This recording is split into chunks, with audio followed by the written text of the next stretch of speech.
jangan ketuk-ketuk. Gede mukanya. Naksir nih. Nggak kelihatan jerawatnya. Mukanya kurang gede.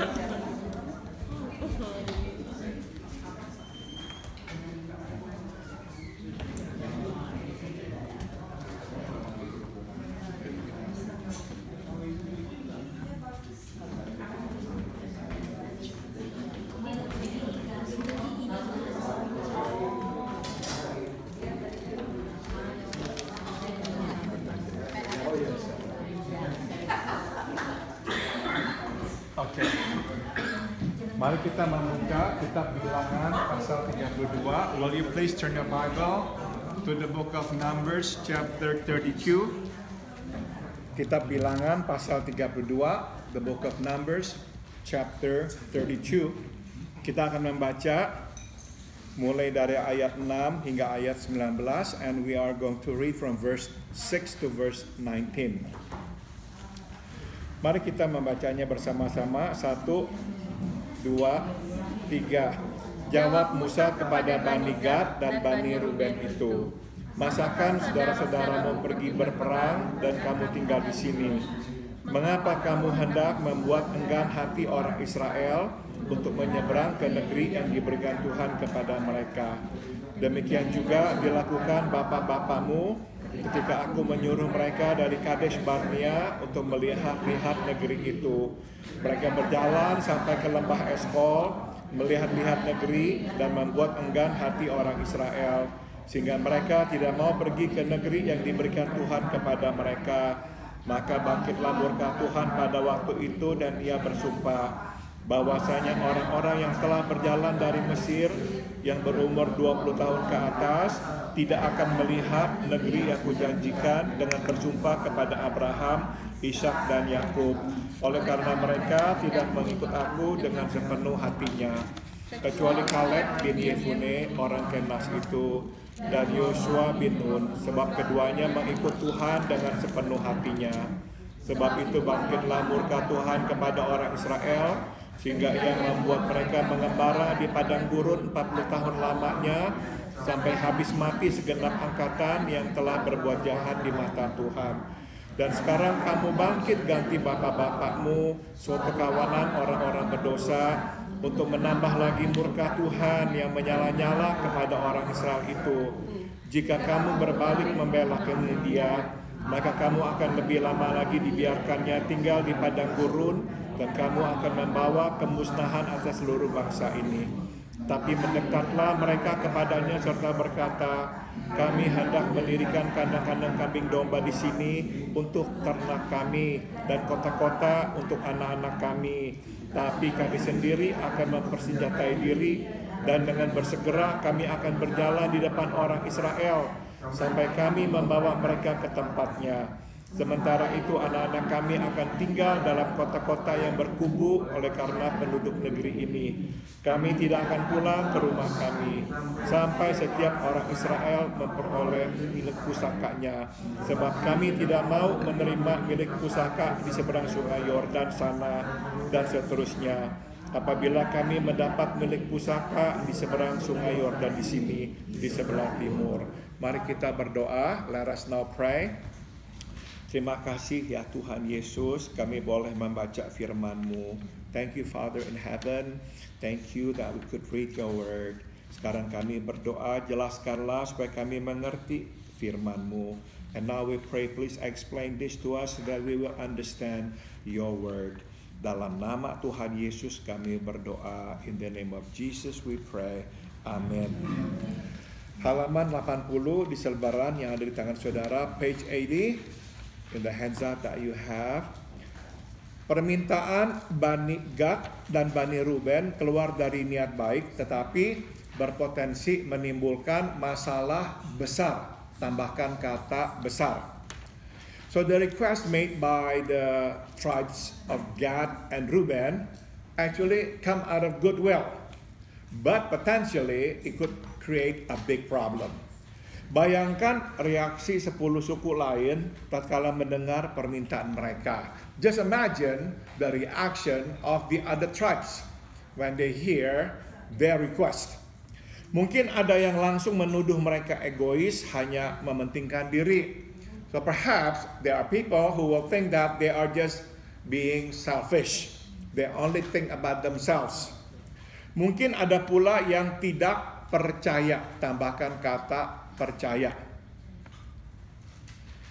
bahwa Bani Gad dan Bani Ruben akan menepati janji mereka untuk mengawal saudara-saudara mereka sampai semua memperoleh bagian tanah. And perhaps there are also those who don't believe in the promise made by the Gadites and the Reubenites, that they would actually be with their brothers all the way until they all have received their lands. Musa sendiri langsung marah ketika mendengar permintaan mereka. Even Moses gets angry when he first hears their request. Namun setelah mendengar penjelasan dan janji mereka, Musa menerima, tambahkan kata menerima. But once he hears their explanation and their promise, Moses accepts their request. Mari kita petik beberapa pelajaran. So let's glean several lessons. Sebagaimana dapat kita lihat, Musa menanggapi mereka secara rohani. Tambahkan kata rohani.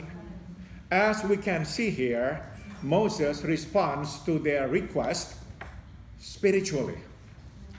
Ia tidak bereaksi secara pribadi. Ia langsung mengingatkan mereka akan kesalahan. Tambahkan kata kesalahan yang diperbuat oleh bapak-bapak mereka, yaitu menciutkan hati bangsa Israel untuk masuk ke tanah Kanaan. So you see, he does not actually react personally. Yeah, he only reminds them of the mistakes made by their fathers. They refuse to enter the land of Canaan. They discourage their brothers and sisters from marching on. Nah, sebagai akibatnya Tuhan menghukum mereka. Semua yang berusia 20 tahun ke atas tidak akan melihat tanah yang dijanjikan Tuhan. And as a consequence of their disobedience to God, God then punishes them. All those 20 years and older will not step their foot into the promised land. Mereka mati di padang gurun. Tambahkan kata mati. They all die in the wilderness, in the desert. Jadi Musa marah karena ia menyangka kedua suku itu tengah merancang dosa. Tambahkan kata dosa. So Moses is angry because he thinks that these tribes are thinking about committing a sin. Ya, jadi inilah pelajaran yang dapat kita petik. So here's the lesson that we can learn. Selalu kenakan lensa Tuhan sewaktu menghadapi persoalan. Tambahkan kata persoalan. Ya, always put on the lenses of God whenever we face a problem. Dasar pertimbangan kita adalah kepentingan Tuhan, bukan pribadi. Tambahkan kata pribadi. Dan memuliakan Tuhan mesti menjadi tujuan dari segalanya. So, the criteria that we use when we face a problem is to be God, not our personal interest. And to bring glory to God must be the end, the goal of everything that we do. Jadikanlah firman Tuhan sebagai kriteria, tambahkan kata kriteria, dan alasan perbuatan kita. Always use the word of God as the criterion and the reason or the basis of our action.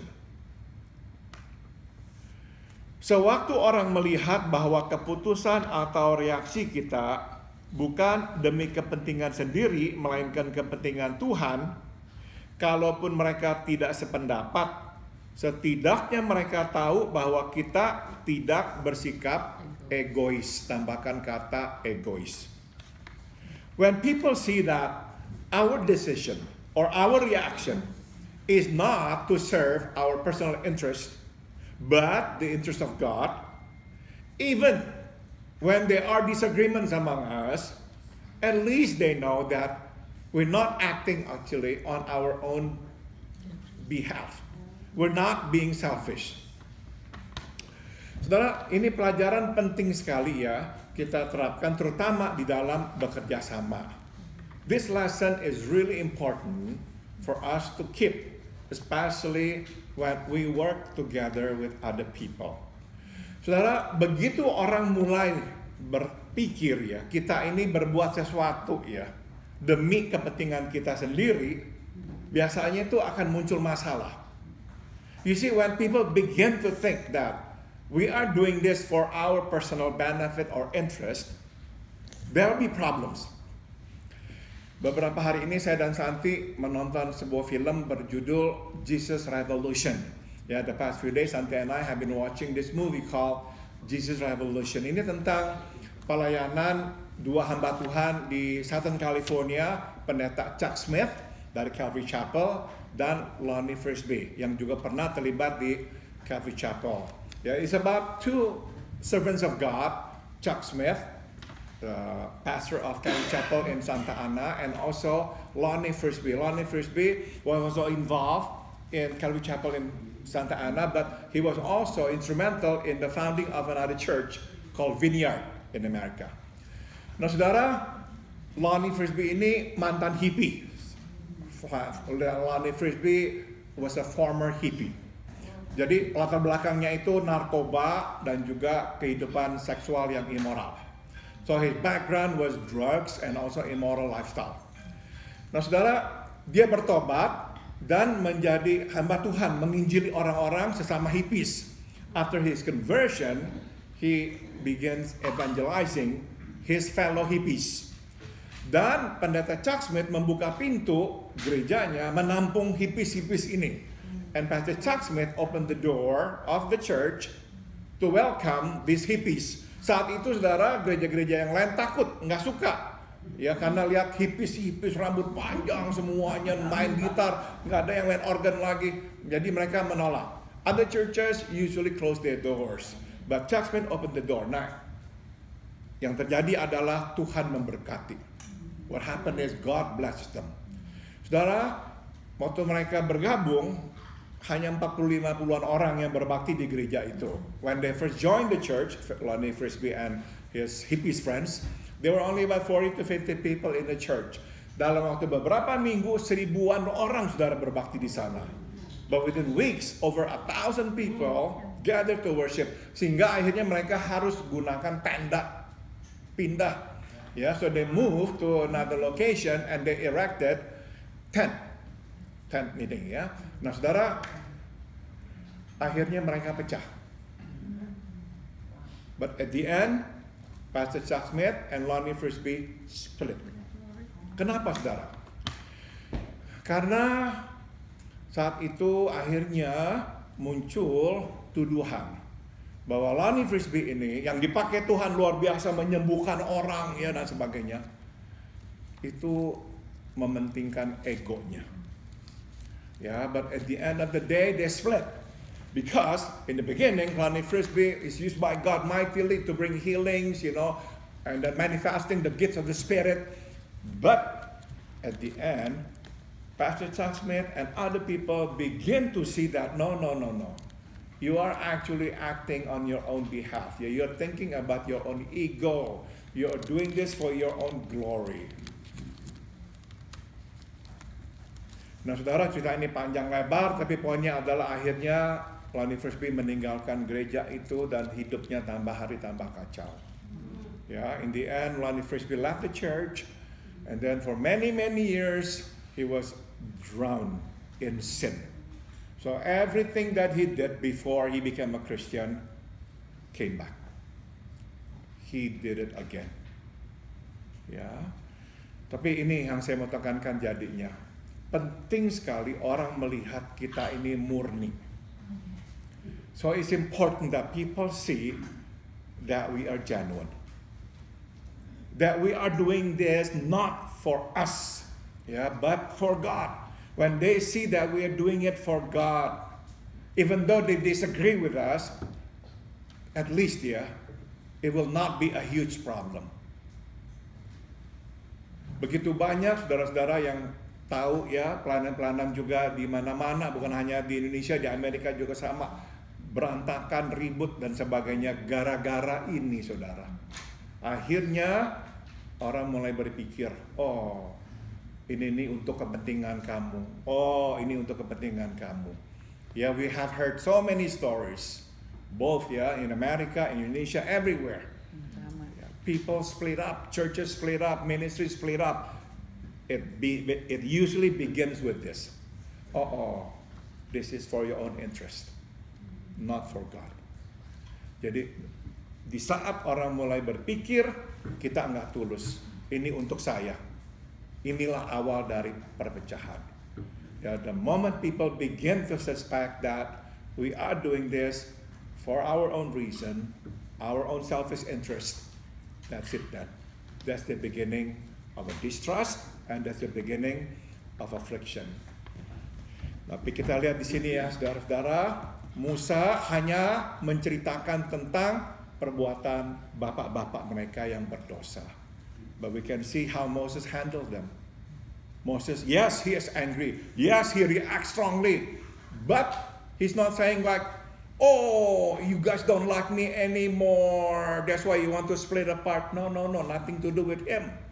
He doesn't even mention his name. He only talks about God.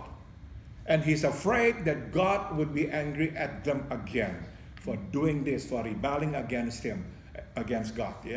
So that's the only reason why he is so angry. And they know it. And they know it. That's why they do not respond in kind. They do not get angry at Moses for being angry. No. They in fact tell Moses, no, you misunderstood me. I'm not going to do that. I'm not going to leave you guys. No, we're going to go with you all the way until every tribe gets their portion. And then we will return to our land. Pelajaran yang kedua. Let's continue. Yang dapat kita petik adalah Musa memperhadapkan mereka kepada Tuhan. Tambahkan kata Tuhan. Second lesson we can learn is that Moses have them face God directly. Walau ia tidak mempunyai jaminan bahwa mereka akan menepati janji, ia memilih mempercayakan mereka ke tangan Tuhan.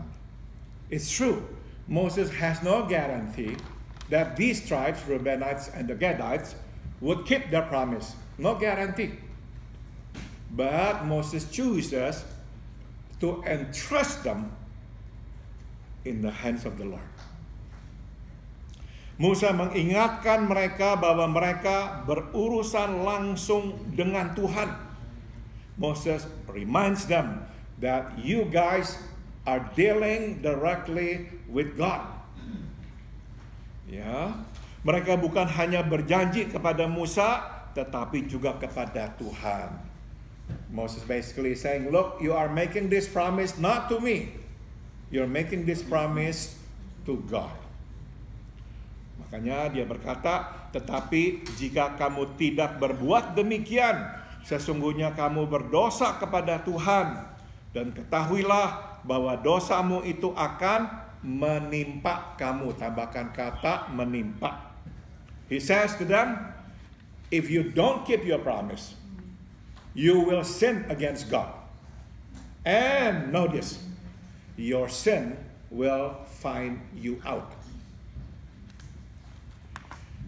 Puji Tuhan, Bani Gad, Bani Ruben, dan suku Manasye yang setengah itu menepati janji. Sebagaimana dapat kita baca di Yosua 22, 1 hingga 4. Thank God, the Gadites, the Reubenites, and half of the Manasye keep their promise, as we can read in Joshua chapter 22. Jadi mereka tepati janji.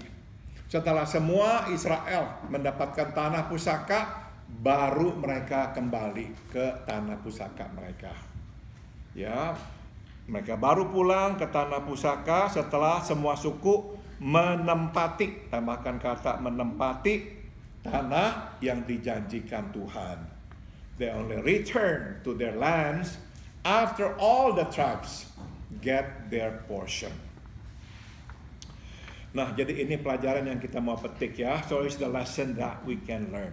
Kita hanya dapat mengingatkan orang, kita tidak dapat mengubah, tambahkan kata mengubah. Apalagi memastikan bahwa orang akan berbuat seperti yang kita harapkan. You see, we can only remind people. We can only tell people. We cannot change people. And we cannot even make sure that they will do as we expect them to. Or that they will keep their promise. We cannot. Pada akhirnya kita harus menyerahkan, tambahkan kata menyerahkan orang dan perbuatannya kepada Tuhan. At the end of the day, we can only commit them and their actions and their lives to God. Mereka bertanggung jawab kepada Tuhan. Dan bila mereka ingkar janji, Tuhan akan mencari dan menemukan mereka. They are responsible to God. And if they don't keep their promise, God will go after them. God will seek them and He will find them. Kata menimpa yang digunakan di sini berarti menemukan. Ya, so the word falling upon in Indonesian actually means to find you out. Ya, Tuhan akan mencari dan menemukan mereka. Tambahkan kata menemukan. God will seek them and find them. Ya, kita bisa lari dari manusia, tetapi kita tidak dapat lari dari Tuhan. Yes, we can run from men, but we cannot run from God. Pada akhirnya, dosa dan kesalahan yang kita perbuat akan mencari, tambahkan kata mencari, dan menemukan kita. At the end of the day, our sin, our mistakes that we have committed will go after us and will find us. Saudara, membaca ayat ini nggak bisa enggak ya, saya yakin saudara juga sama ya, merasa gentar. I'm sure reading this, our reactions are pretty much the same. I think we are all scared. Dosamu akan menimpamu, artinya dosamu akan mencarimu dan akan menemukanmu. Your sin will go after you and will find you. Kita tahu sebetulnya yang mencari bukannya dosa, tapi siapa? Tuhan. Of course we know the one that will go after us and find us is not the sin itself per se, but God. God. Saudara, kita mungkin berpikir, ini terjadi udah lama, saya udah sembunyikan kok, orang nggak tahu kok. Udah lupa. Udah lagi tenang-tenang, udah pikir aman-aman, dosa itu muncul. Timbul. Perhaps we committed this sin or this mistake years ago, and we swept it under the rug, and we thought nobody knew about it. And we thought, now I'm safe, I'm okay. But suddenly, out of the blue, it all comes out. How do they know? God. Dalam pelayanan saya yang mengkonseling orang, kadang-kadang ada yang datang karena masalah perselingkuhan. In my ministry and counseling people, sometimes I face issues of infidelity, unfaithfulness. Nah, kadang saya bertanya kepada yang dikhianati, kok bisa tahu? Sometimes I ask the person who was betrayed, How did you know? How did you find out? Saudara-saudara, kebanyakan, ini yang menarik, kebanyakan tahunya nggak sengaja. You know what's interesting? Most of the time, they actually found out not deliberately, unintentionally. Mereka bukannya mencari-cari, bukan. They were not like looking for evidence because they had no idea. Tapi misalnya, contohnya yang gampang ya, for example, telepon, lihat ada orang ini menulis, dia angkat bukannya karena mau cari tahu, tapi misalnya lagi mau cari informasi atau apa, pakai telepon pasangannya, jadi ketahuan ada hubungan sama orang ini. You know, it happens a lot. For example, they want to actually find something else in the gadget belongs to the husband misalnya ya, because most of the time the one responsible for this kind of problems are usually men ya. When they open and turn on the gadget, the cell phone, they see this text. Oh hai sayang, kamu lagi ngapain? Oh my love, what are you doing?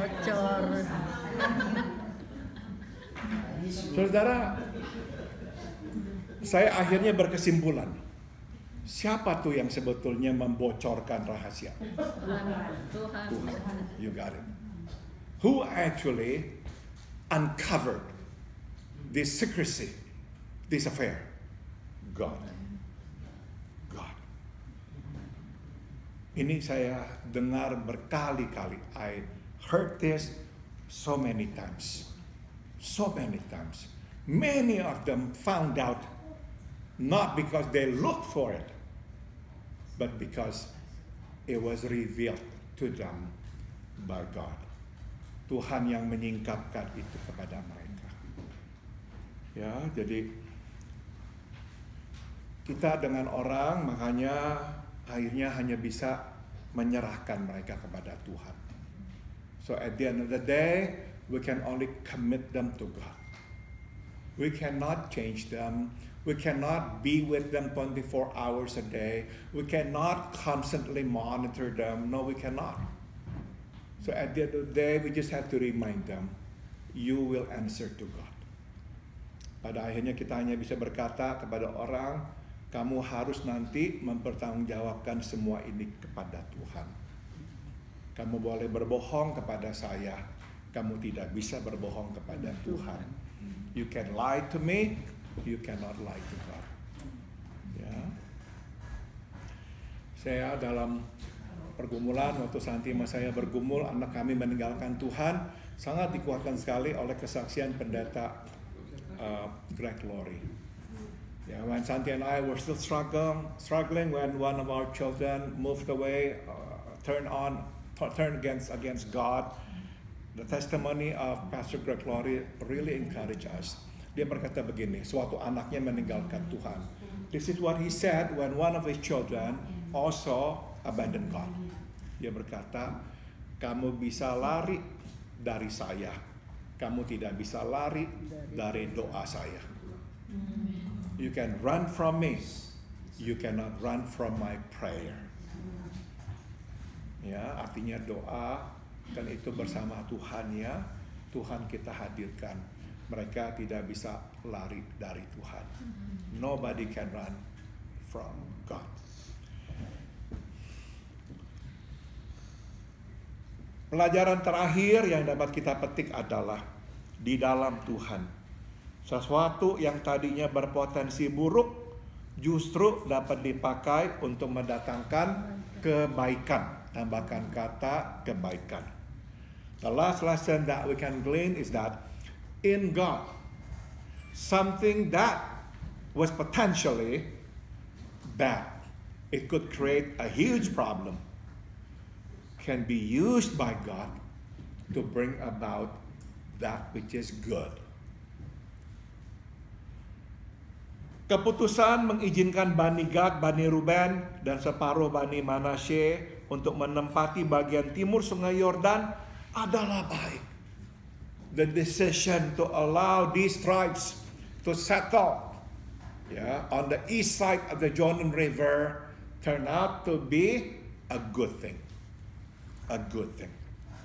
Beban mereka menjadi lebih ringan, betul sekali. Tambahkan kata ringan. Karena sepertiga Israel sudah menempati tanah yang dijanjikan. Atau seharusnya 1/4 ya. Ya, hampir 1/3, 1/4 karena Bani Lewi itu tidak ada tanah ya. So you see the load has become a lot lighter. Because between 1/3 to 1/4 of Israel have settled down. Ya. Dan tanah itu terjaga sehingga tidak dapat ditempati oleh bangsa Amori lagi. And by letting these tribes to settle down, the Amorites cannot take that land over. Kalau semua pergi nyebrang, Amorites yang udah dikalahkan bisa bangkit dan kembali menduduki tanah itu. You see, if they all cross the Jordan River, leave this east side of the Jordan River, the Amorites will return and take the land over. Jadi sekali lagi saudara, ternyata kok baik ya hasilnya. So it turned out that this decision that was initially potentially was a big problem, a big crisis, turned out to actually become a good thing. Jadi ini pelajarannya. Di dalam Tuhan, krisis dan kesulitan justru dipakai untuk mendatangkan berkat.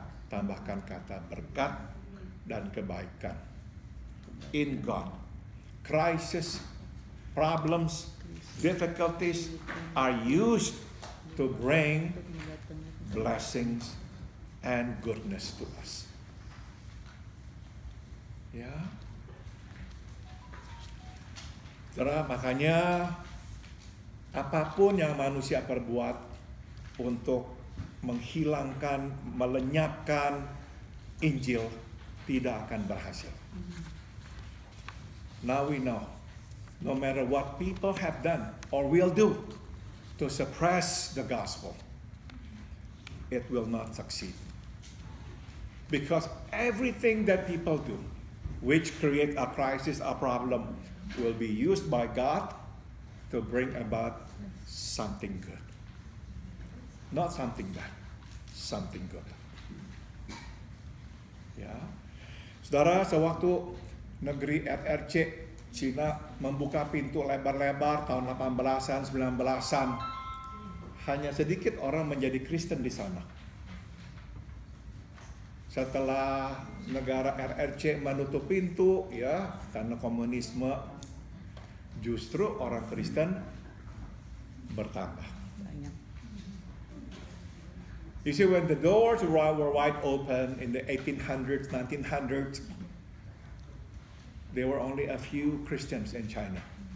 Even though at the time there were a lot of mission agencies working in China. But after communists took over, the doors were shut, you know what happened? There were more Christians. Not less, more Christians. More Christians. Karena Tuhan bisa memakai kesulitan dan krisis justru untuk mendatangkan berkat dan kebaikan.